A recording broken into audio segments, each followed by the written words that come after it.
Hey guys, welcome back to another video. This is an update to my Triple Crown collection. I have 3 cards I'm going to share with you.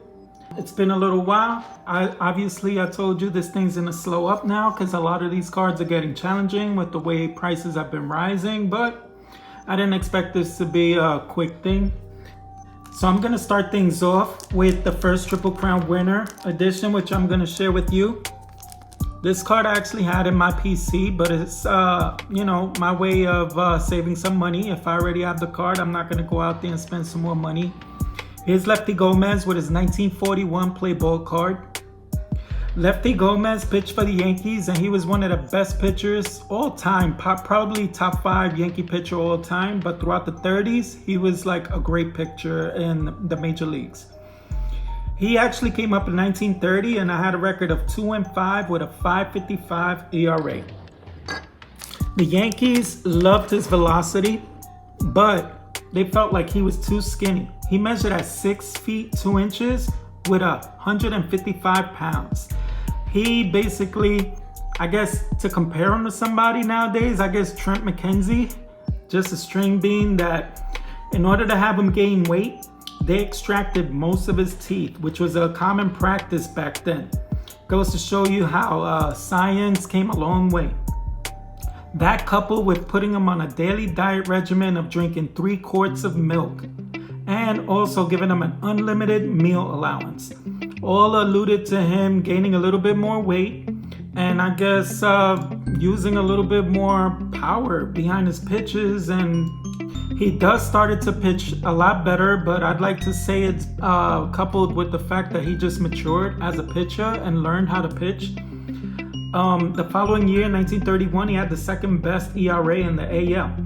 And then a few years later, in 1934, he had the best season of his career by winning the Triple Crown with 26 wins, a 2.33 ERA, and 158 strikeouts. Couple that with 25 complete games.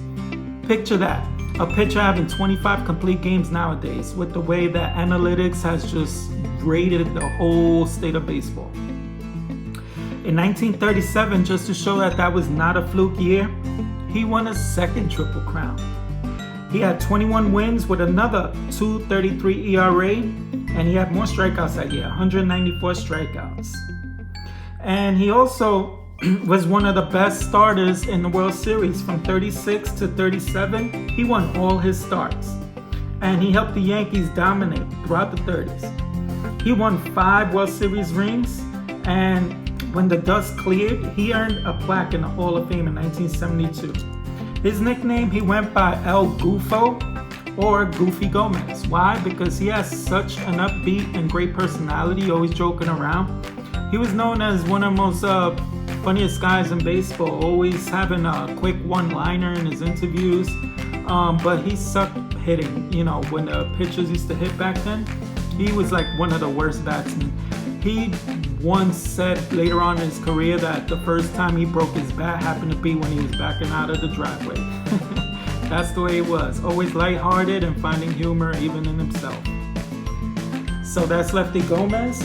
Next up, I'm going to shed light on another pitcher, a Triple Crown winner. We're going to take it back to modern days, and this is Jake Peavy, here with his 2001 Upper Deck rookie card.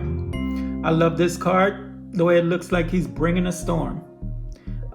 Jake Peavy was known as one of the best National League pitchers. He often suffered from poor run support with the Padres because the Padres were always looking to shed payroll and could never put together a great team at times when he was in his heyday. But much like Jacob deGrom and I would say Zach Greinke back in the days with the Royals, he basically could not win a lot of games. Lost a lot of games to poor run support, but he was still recognized as one of the best pitchers. In 2007, that was the year that he won the Triple Crown with a 19-6 record, an ERA of 2.54, and had 240 strikeouts. In 2004, he was also known for giving up Barry Bonds' 700th home run. He had the dubious distinction of also in 2005 getting injured while celebrating. The Padres had just won the National League West pennant, and he missed the remainder of the season for getting his ribs broken during the celebration. In 2007, that was the year he won the Cy Young Award because it was also a Triple Crown year. And he was the 10th National League player in history to win the award unanimously. Sandy Colfax, by the way, did it 3 times. Unfortunately, he didn't finish out his career with the Padres. He was in 2008 when the Padres was looking to shed payroll. They traded him to the White Sox. And he basically was maligned by injuries after that. He could never put a good season together after that. But there was a silver lining to his career. And while he couldn't put together a great year, he did end up putting together 2 World Series championships. In 2013 with the Red Sox, boo. And in 2014 with the San Francisco Giants. So he does have a Triple Crown, a Cy Young Award, and 2 rings to add to his career. Not bad when it comes to the career of Jake Peavy. So lastly, I'm going to share with you my latest pickup. I already opened this up, but I'll share it with you. And we're going to get into this pickup, which I was pleasantly surprised with. And is a Triple Crown winner of Carl Yastrzemski. I struggled in finding a Carl Yastrzemski rookie card that suited me, my eye appeal and everything. His card is kind of affordable. Let's check this out. What I liked about this card, it had no creases, as you could tell. The corners are a little bit lacking. It's not gonna grade like a 5 or anything like that. But the main thing that made me chase this card, and I'm not gonna lie, is this card suffers from a lot of print stains. A ton. Usually you'll see like nasty print lines around here, or just basically looking like it has black freckles all over the place. And what I fell in love with this card is you cannot spot any black print stains anywhere. And the registration is pretty good, the color's pretty good. So I basically was sold. The price was right with this card. It was under $200. But like I said, it's not gonna grade probably anything more than a 4. And I'll take it because I almost bought on a few occasions his card where it looked really nice, but it had a few defects.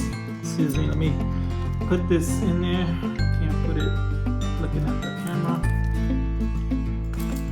Alright, well, I almost bought 2 cards prior, and eventually I'm just happy that I remained patient, and I'm really happy with this card. Really happy. I can't tell you how much I love the eye appeal on this card, the fact that it looks really clean. If it would have had this yellow right here, the registration a little bit sharper, I would say this card would have like superior eye appeal. But anywho, let me get into the career of Carl Yastrzemski, better known as Yaz. Let me put him back here. Alright, so Yaz was a 7-time Gold Glover. He's in the 3,000 hit club, and he hit over 400 home runs. He is one of the greatest Red Sox hitters, to say the least, behind many stat leaders of David Ortiz and the immortal Ted Williams. He's an 18-time All-Star, and before baseball, he was actually a great Long Island basketball player who broke Jim Brown's high school scoring mark. Needless to say, he's a great athlete, and with the Red Sox, he had huge shoes to fill as he took over Ted Williams' legacy, and he was a successor. He proved to fill them nicely though, as he actually played a better left field than Ted, and was an expert at playing off the Green Monster. In '67 though, that was the year it all came together for an epic year, in which he batted .326 with 44 home runs and 121 RBIs. And he obviously won the MVP almost unanimously, as one voter voted for Cesar Tovar. Who? Yeah, I know. How would you do that? He must have been maybe a fan of the Yankees, maybe? I don't know. But he had a 12.4 WAR, which was the highest since Babe Ruth did in 1927, his 60 home run year. That year though, it was so epic that They just won the AL pennant by a slim margin, as with 2 games left, they were locking horns with the Twins, led by Harmon Killebrew. And they were also close with the Tigers also. So with 2 games left, they actually played the Twins, and it was just a battle for the pennant. And then to prove how Yaz was just a far more superior player that year, in those 2 games against the Twins, he went 7 for 8 with 6 RBIs. They went on to go to the World Series that year, and unfortunately they were stymied by the great Bob Gibson, who won all of his 3 starts. But Yaz performed well. He batted .400 in the series with 3 home runs and 5 RBIs. He did all he could do that year. It was an epic year nonetheless for the one who goes by the name of Yaz. So those are my 3 latest pickups. Join me again for the next one. If you haven't seen the previous ones where I have a few cards splashed in the back there, you can go ahead, check out my history of videos and check out the other previous Triple Crown winners. I'm having so much fun. It's time to check off some names here. As we whittle this down, Jake Peavy right here. Let's see, Lefty Gomez right there. And then the second to last hitter to win the Triple Crown. So I'm pretty much halfway done. But like I said, it's getting more and more challenging to pick up these immortals. And I don't know. Let's see what I come up with next. Until then, I'm going to wish everyone happy hunting when it comes to cards. I want you guys to stay safe and be blessed. It's springtime. Enjoy your baseball. Enjoy your playoff basketball. Go Knicks. The Knicks are looking stout. 4th seed so far. And I'm having so much fun watching them lately. It's why I haven't really been keeping up with YouTube lately, because I've been into my fantasy league, my baseball, and watching the Knicks make their playoff push. And pretty much starting to enjoy the nice weather. Needless to say, I'm starting to ramble right now. Guys, I'll see you on the next one. Stay tuned. Bye.